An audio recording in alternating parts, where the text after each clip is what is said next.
Vamos abrir a palavra lá em 1 Tessalonicenses, capítulo 1. Amém? Lá, quase no finalzinho da Bíblia.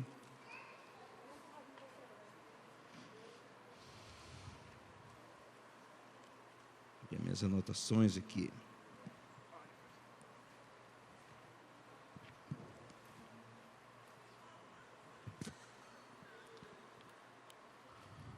Todos acharam? 1 Tessalonicenses capítulo 1, versículo do 1 ao 10. Eu quero trazer essa palavra porque nós estudamos também na nossa escola bíblica, no setor 9, sobre a carta de Tessalonicenses.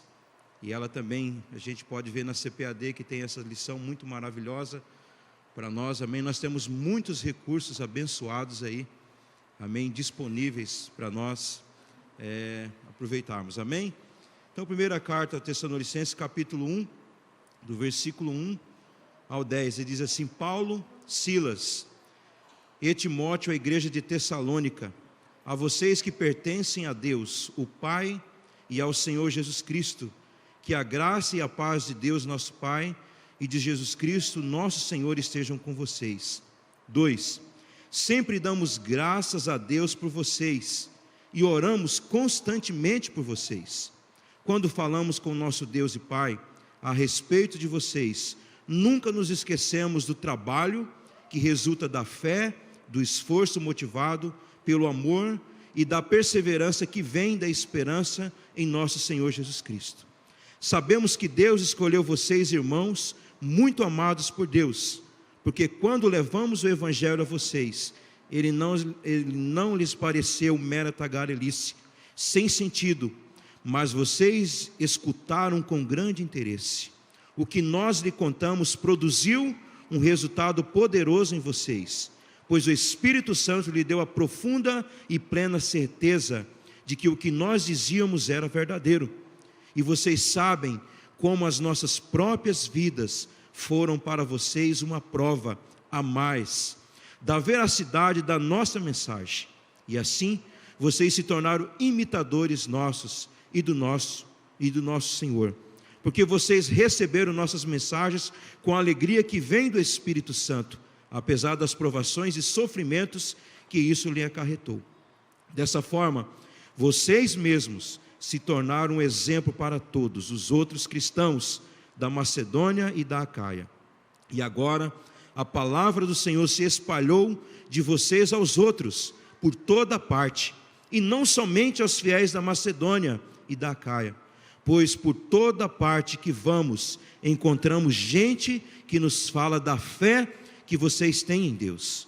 Não necessitamos contar a eles sobre essa fé, porque eles que estão sempre nos falando da excelente acolhida que vocês nos deram, e como se voltaram dos seus ídolos para Deus, de tal maneira que agora só o Deus vivo e verdadeiro é o Senhor de vocês, e contam como vocês estão aguardando o seu Filho voltar do céu. Jesus, aquele que Deus ressuscitou dos mortos, que é o único que nos pode salvar da ira que está para vir. Amém, queridos? Essa carta ao Tessalonicenses é uma carta muito tremenda quando nós podemos observar o endereçamento dessa carta, onde nós vemos aqui uma igreja comprometida com o Evangelho de Cristo, com o Senhor. Não era qualquer igreja, amém? E eu queria fazer uma pergunta para vocês: quantos aqui são comprometidos com o Senhor, de fato e de verdade? Você é comprometido? Bom, vou perguntar de novo: quantos são comprometidos aqui com o Senhor? Amém, queridos? Fomos alistados nesse exército, amém? Então, o nosso tema é a missão dinâmica da igreja, né? E nós queremos falar um pouquinho dentro dessa carta aqui sobre o que o Senhor fez com essa igreja, quem esses irmãos foram para nós, o que representam para nós hoje como igreja também, amém? O avivamento espiritual da igreja, ele deve ser preservado para que ela prossiga renovada no espírito e dinâmica em sua missão na terra. Vemos essa evidência do avivamento em Atos capítulo 19, do 18 ao 19. Os irmãos podem depois abrir o livro e estudar sobre isso. E aqui nós vemos também as 3 grandes virtudes desse cristianismo, que foi a fé, o amor e a esperança dessa igreja.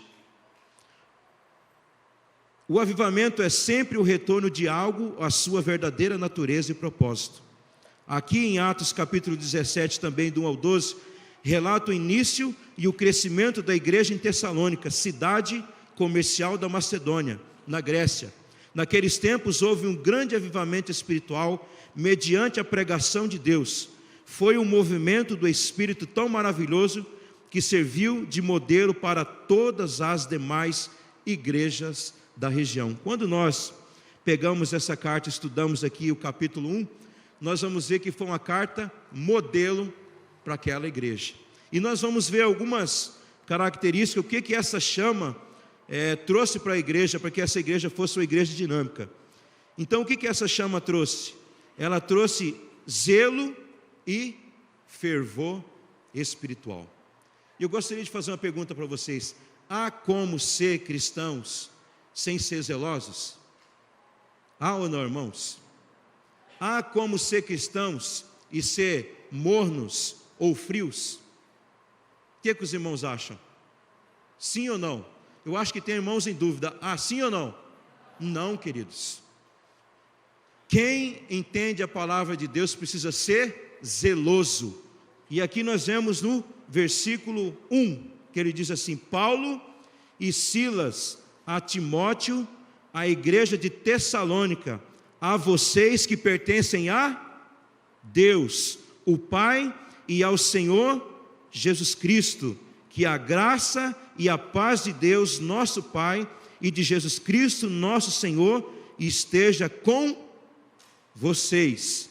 O apóstolo Paulo aqui nessa parte identifica os destinatários da epístola como a igreja dos Tessalonicenses. Ele difere no endereçamento quando diz dos Tessalonicenses e não aos Tessalonicenses, indicando que aquela igreja tinha uma identidade própria. Amém? Ou seja, desde o seu nascimento, o zelo e o fervor espiritual daqueles cristãos eram uma marca deles. E eu queria perguntar para você: o zelo é uma marca sua? O zelo é uma marca nossa? Então por que nós não colocamos isso em prática? Ser zeloso é ser cuidadoso, correto? É falar qualquer coisa? O que os irmãos acham? Vamos lá? É dizer qualquer coisa? Representar o cristianismo de qualquer forma? Não. Ser zeloso é mais do que isso. É ser cuidadoso. Tanto quando ele fala Paulo e Silas e Timóteo, a igreja de Tessalônica, a vocês que pertencem a quem?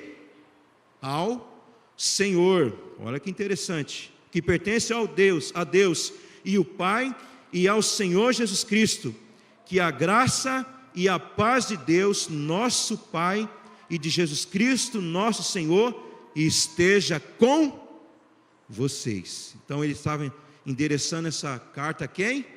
Falei por mão todo seu lado, a mim. Eu sou a igreja. Fala assim: eu preciso ser zeloso. Amém, querido?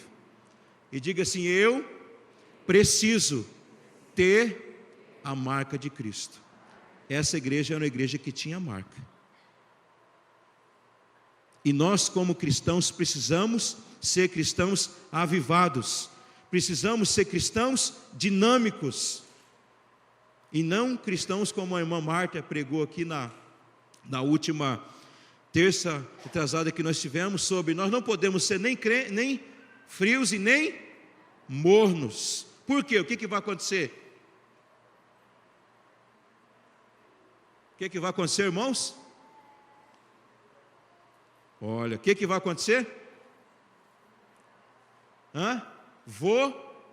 Vomitar-te-ei.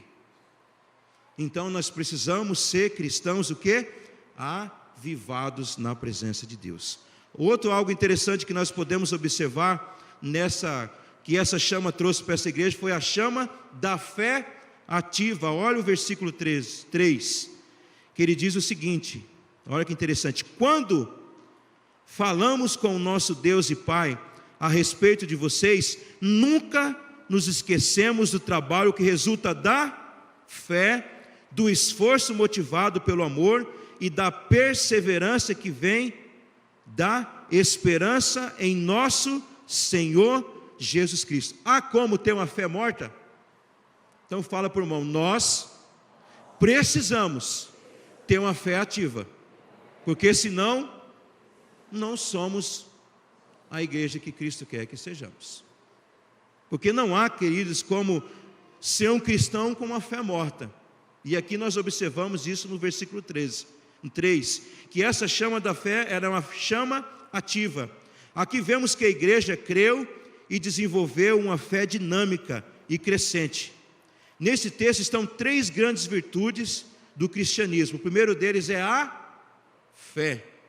E o segundo é a como ter cristianismo sem amor? Então vamos lá, a primeira virtude é o segundo e o terceiro, a esperança. Há como viver sem esperança, irmãos? Há como viver um cristianismo sem esperança? Sim ou não? Quem é aqui que não acredita em Deus, que não tem esperança? Tem alguém aqui? Erga a mão assim. Tem alguém aqui? Não tem. Essas são as virtudes que nós precisamos desenvolver e que esses irmãos desenvolveram, que era a fé, o amor e a esperança. A expressão obra da vossa fé não se contrapõe à justificação pela fé. Essa obra não é um ato de justiça que justifica o homem diante de Deus. Na verdade, a obra da fé se refere ao desempenho espiritual do cristão pela fé, depois de salvo. Amém? A fé, nós desenvolvemos a fé de braços cruzados? O que os irmãos acham? Não, eu tenho fé e agora? Desenvolvemos esperança de braços cruzados? Vamos desenvolver o amor de braços cruzados? Não, porque o que nós observamos aqui, que são 3 coisas que nós precisamos desenvolver como igreja de Cristo. Quais são? A primeira? A fé. O segundo? O amor. O terceiro? Esperança. São 3 coisas importantes que nós precisamos desenvolver na nossa vida espiritual, porque senão não há motivos de estarmos aqui na igreja, senão não há motivo de termos Cristo como nosso Senhor, se nós não temos fé, se não temos amor e se não temos esperança. Amém? E essa igreja era uma igreja que tinha uma fé ativa, que estava sempre ativa no reino de Deus. Outra coisa maravilhosa que essa chama trouxe, do avivamento, ela trouxe o quê? A chama do amor em ação. No versículo 3, aí nós lemos, vamos ler de novo. Quando falamos com o nosso Deus e Pai a respeito de vocês, nunca nos esquecemos do trabalho que resulta da fé, do esforço motivado pelo amor e da perseverança que vem da esperança em nosso Senhor Jesus Cristo. Trabalho do vosso amor não se trata de amor filantrópico, mas de amor gerado pelo Espírito Santo como fruto do Espírito. Não é apenas de um ato de amor, mas do trabalho contínuo a favor do Evangelho de Cristo. Quantos aqui amam o Senhor? Todos amam o Senhor? Então por que você não prega a palavra? Se nós amamos, significa que nós precisamos expressar esse amor e compartilhar esse amor. Há como ter esse amor somente para nós, sermos egoístas? O que os irmãos acham? Não, Deus me ama, eu me amo agora, vou ficar bem quietinho, só vou na igreja, dou o meu dízimo, dou a minha oferta, vou na célula, prego, canto, oro, expulso o demônio, sei mais o que, e estou beleza, já estou lá. É assim? Não. A Andréia falou aqui da Bolívia, não falou? Tem que ter amor para trabalhar lá? O que os irmãos acham? tem que ter amor. Se não tiver amor, não valerá nada. O que a Bíblia fala lá em 1 Coríntios capítulo 13? Os irmãos lembram? Vamos lá, quem é leitor da Bíblia? Ainda que o quê? Vamos lá. Se não, de nada valerá. Então eu posso cantar, tocar, pregar, falar um monte de coisa, ser o melhor pregador, o cara mais eloquente, não sei mais quem, mas se não tiver amor, de nada valerá. Então, se você está aqui sentado nessas cadeiras, se você não tiver amor à palavra do Senhor, se você não tiver amor ao seu próximo, de nada valerá estar aqui. Nós temos um motivo de estar aqui, e esse motivo é quem? Ele nos amou de tal que deu seu único Filho unigênito, para que todos aqueles que nele crê não, mas tenham Ele deu só para mim? Agora eu quero fazer uma outra pergunta para você. Quantos querem aqui quantos querem levar os seus parentes, seus irmãos, seus tios, todo mundo para o céu? Tem que ter amor, não tem? Ah, mas ele é muito chato, é muito duro, e não sei mais o que. Tem que amar. Se não amar, não há motivo de estarmos aqui. Amém? Então esses irmãos, o amor que eles tinham é esse amor muito profundo. Amém? Que invadia o coração deles. Outra coisa também que esse avivamento trouxe, a chama da esperança. Como vivemos um cristianismo, irmãos, sem esperança? Ou não? Nós estamos aqui por causa do quê? Porque nós esperamos aquele que morreu numa cruz, ressuscitou ao terceiro dia, e que virá buscar a sua igreja. E se nós estamos aqui, nós temos esperança que Ele vai vir nos buscar. Mas para isso, nós precisamos ter a chama acesa no nosso coração. A chama da esperança, do amor e da fé. Porque quem não tem esperança não espera nada. Só espera alguma coisa quem tem esperança no seu coração. E quantos nós temos aqui que espera o Senhor, que tem esperança? Todos. Amém? A frase paciência da esperança no versículo 3 tem a ver literalmente com resistência, constância ou perseverança da esperança. Só tem essa esperança quem sabe esperar em Deus.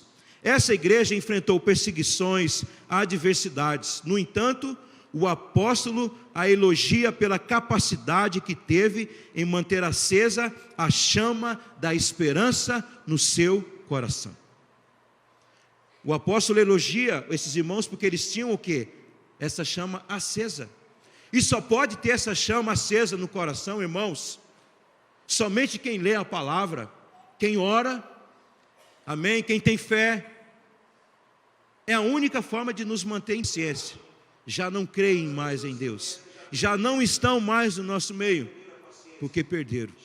Mas há aqueles que têm esperança. Mas há aqueles que acreditam que amanhã será um novo dia. Há aqueles que acreditam que a noite toda pode ser lamento, pode ser tristeza, pode ser dificuldade, pode vir perseguição, mas a alegria do Senhor vem pela manhã. E a alegria, queridos, não é riqueza não. Não é dinheiro, não é passear o mundo, não é fazer o que você quiser não. Porque tem pessoas que trocariam tudo isso que elas têm pela paz, para colocar a sua cabeça no travesseiro e dormir em paz. Essa alegria do Senhor que o Senhor está falando é a paz de Deus que excede todo o entendimento. E o texto lá em Salmo diz o quê? Em paz me deito, e em paz, porque só o é que cuida de. Eu só posso ter essa paz se eu busco ao Senhor. Cristão que aceita Jesus, que não resiste perseguições, provações, pode ser aprovado na batalha? Pode ser aprovado na vida? Desiste fácil? Você já imaginou se Jesus desistisse de morrer na cruz por nós? Porque apanhou, levou uma dívida que não era nossa, não é verdade? E a gente muitas vezes acha que nós somos maior do que Jesus, né? Não vou aguentar isso não, vou desistir, e assim vai. Então o apóstolo elogia essa igreja pela capacidade que teve de manter acesa a chama da palavra no seu coração. E nós precisamos, amados, manter essa chama acesa, porque se você esperar que as coisas vão melhorar daqui para frente, você está muito enganado. Nós ainda não sofremos o que nós vamos sofrer nessa terra. Não estou profetizando, mas a cada dia que passa a tendência não é melhorar. E aquele que não tiver firme no Senhor vai ser o primeiro a desistir, porque não suportarão a sã doutrina. O que a Bíblia fala? Nos últimos tempos terão comichões nos ouvidos, não suportarão a sã doutrina. Por quê? Porque é normal, as coisas são normal, não tem nada a ver, tô nem aí. A gente vai vivendo, né? Deixa a vida me levar, vida leva, e vai levando, sabe para onde, irmãos? Inferno. E há como entrar no céu de qualquer jeito? Esses irmãos eram uma igreja que tinha perseguições, provações, todo tipo de obra acontecia com esses irmãos, mas eles se manteram fiéis, com a chama, todos os dias com a chama acesa no seu coração, da esperança no Senhor. Amém? Quantos querem isso? Creio que todos. Amém? O apóstolo então elogia pela capacidade que teve de manter acesa a chama da esperança e nas adversidades. É nas adversidades que devemos manter a esperança, pois temos realmente o que esperar, segundo as promessas de Deus. Os crentes da igreja de Tessalônica adquiriram qualidades importantes para a vida espiritual, ou seja, tiveram fé fortalecida na tribulação, viveram a prática do amor cristão e experimentaram a paciência da esperança. Foram forjados, foram preparados, foram treinados. Amém? E todos nós que aceitamos Jesus, qualquer um dessa terra, não existe o mais bonitinho, o Zé bonitinho, o filho não sei de quem, o filho não sei de quem, todos vão passar por provação, nenhum escapará, porque Deuteronômio capítulo 8, versículo 2, se não me falha a memória aqui, Deus conduziu o povo para o deserto para humilhá-los, para ver se o que havia no coração de fato deles, se o Senhor estava em primeiro lugar na vida deles. Pode conferir aí para você ver. E nós precisamos todos os dias sermos forjados como cristãos mesmo. Deus falou bem assim: olha, você que aceitar Jesus, pode ficar tranquilo, né? Você vai estar nos melhores serviços, vai ter comidinha todos os dias para você, você não vai passar perseguição, ninguém vai colocar arma na sua cabeça, você não vai ter câncer, você não vai ser atropelado, você não vai ficar sem as pernas. É isso? Não. Ele falou que nós teríamos um evangelho fácil, falou que nós teríamos aflições na nossa carne todos os dias. Mas ele fala o seguinte: tem de bom ânimo. E bom ânimo é algo que depende de você, depende de mim e de você. Se eu não acordar de manhã cedo, não ter bom ânimo para vencer a minha vida, eu vou ficar lá em casa, e aí eu vou entrar na depressão mesmo. Então diga para o seu irmão assim: você precisa ter bom ânimo. Amém? Outra coisa que também nós podemos observar, que eles mantiveram a chama do avivamento. Lá em 1 Tessalonicenses 2:1 diz assim: vocês mesmos sabem, irmãos, quão valiosa foi aquela visita que lhe fizemos. Sabe como fomos maltratados, insultados em Filipos, pouco antes de chegarmos aí, e quando sofremos lá. Entretanto, Deus nos deu coragem para repetir com toda a intrepidez a mesma passagem a vocês, em meio a muita luta. Eles estavam avivados pelo Senhor, porque quem é avivado vence as batalhas. Amém? Acesa, então eles mantiveram essa chama acesa. A chama inicial deve permanecer acesa. Paulo queria saber aqui do resultado de todo o trabalho pioneiro que ali foram realizado, com muitos sacrifícios, graças a Deus.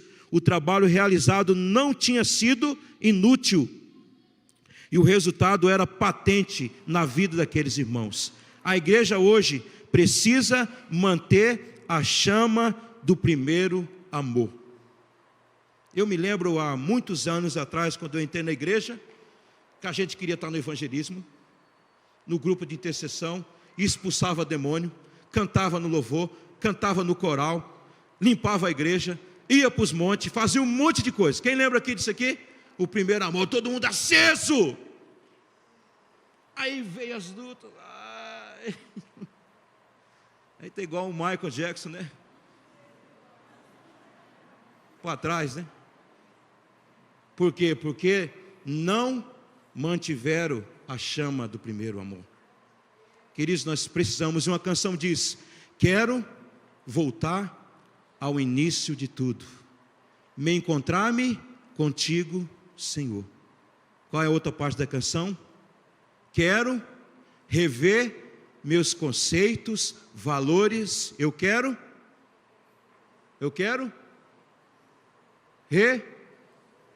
Vou regressar ao caminho e ver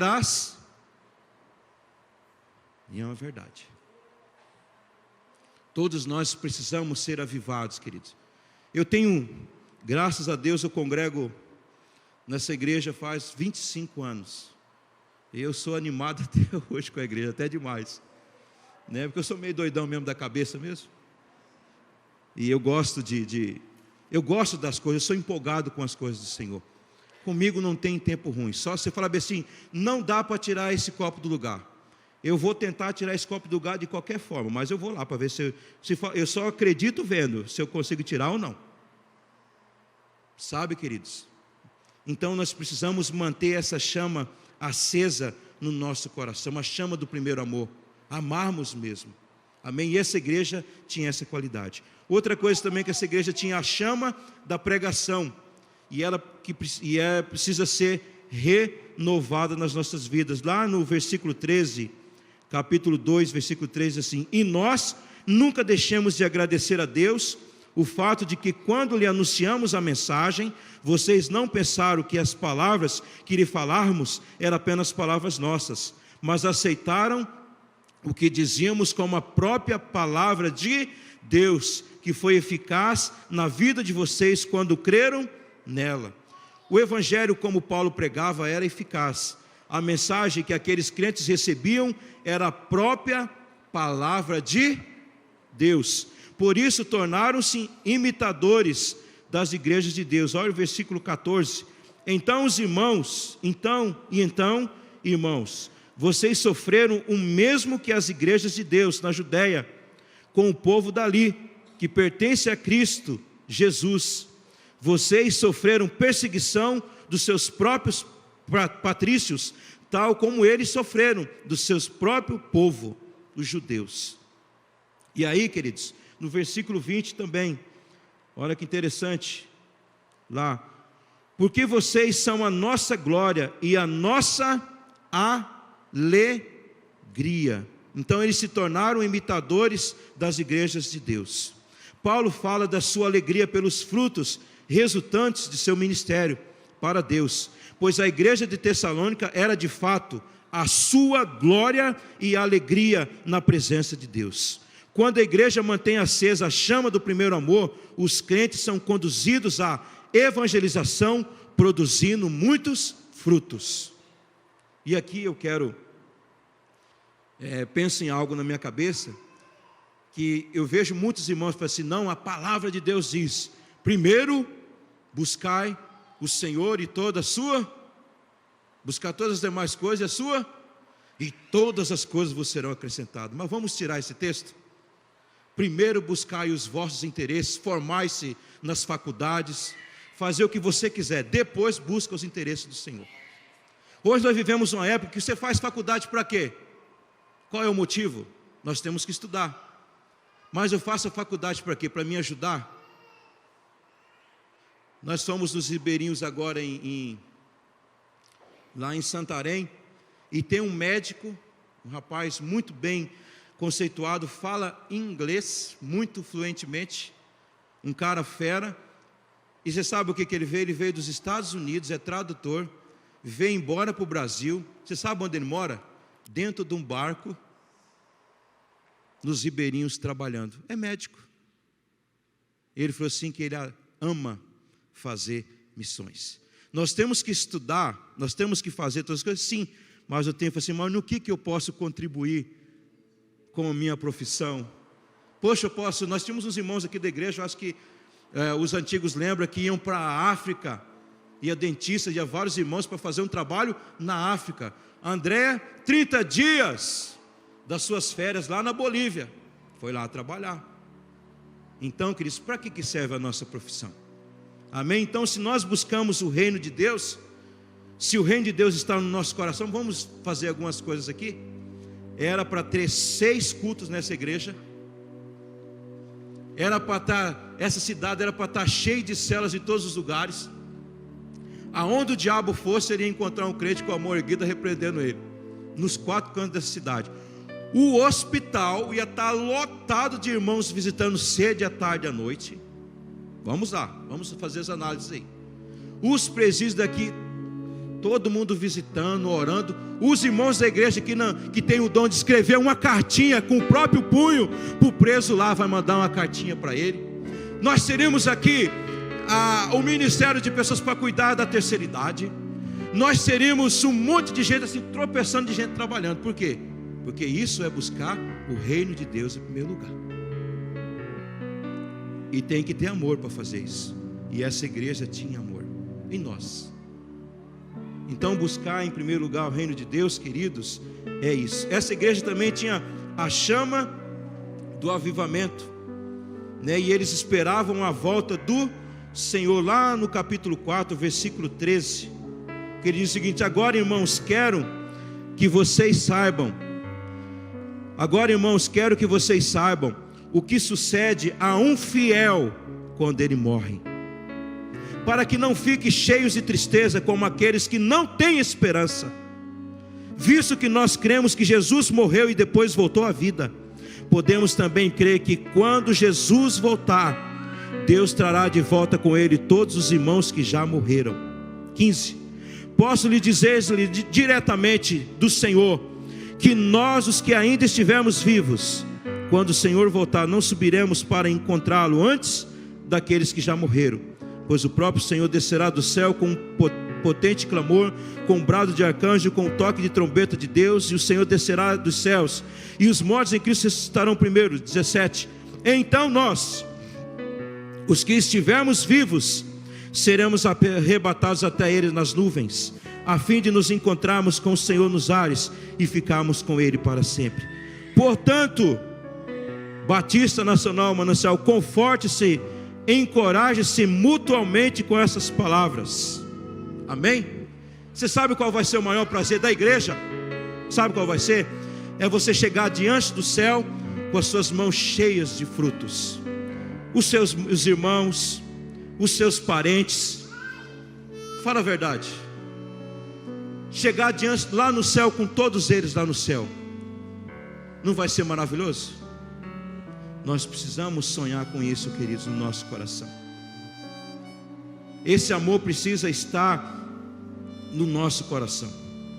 Paulo sabia que enquanto a igreja aqui estivesse, seus membros estariam sujeitos a tentações e pecados na sua vida cotidiana.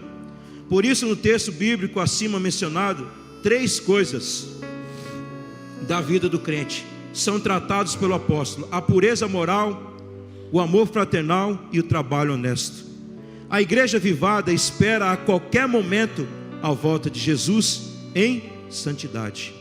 O papel da igreja hoje é manter acesa a chama do avivamento espiritual, para preservar os ensinos e os valores bíblicos. E eu tenho uma pergunta para você: você mantém os valores bíblicos?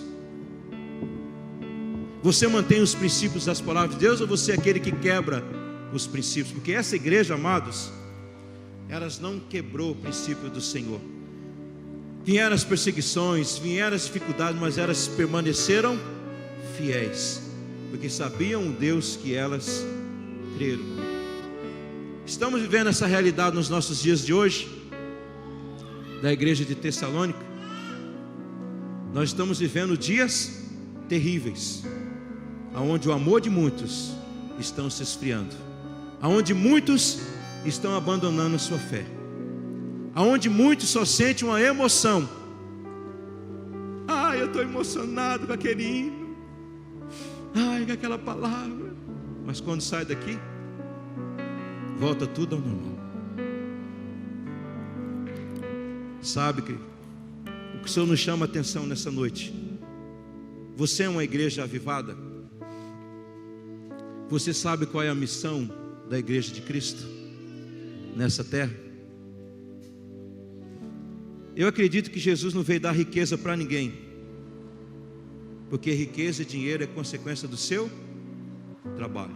Se você trabalhar bem, se você tiver caráter, se você for um bom funcionário, você vai comer o melhor dessa terra. E isso o Senhor mas para isso também todos os recursos que Ele te dá para você fazer missões. Mas eu não posso ir, mas eu posso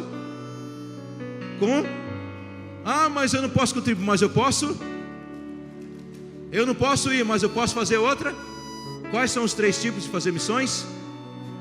Orar, indo, contribuindo e orando. As 3 formas de fazer missões. E nós precisamos, queridos, fazer isso. O crente regenerado pelo Espírito Santo precisa também manter-se renovado pelo mesmo Espírito Santo. O avivamento espiritual não é só ter fogo e o calor do Espírito Santo.